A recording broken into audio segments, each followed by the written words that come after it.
To open the lock for the first time, set the combination to 0000. Depress the shackle and pull the lock open.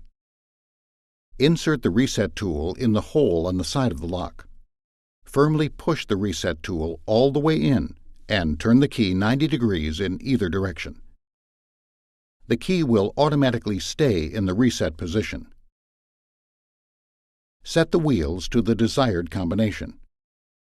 As an example, we'll choose 1, 2, 3, 4. Then turn and remove the reset tool.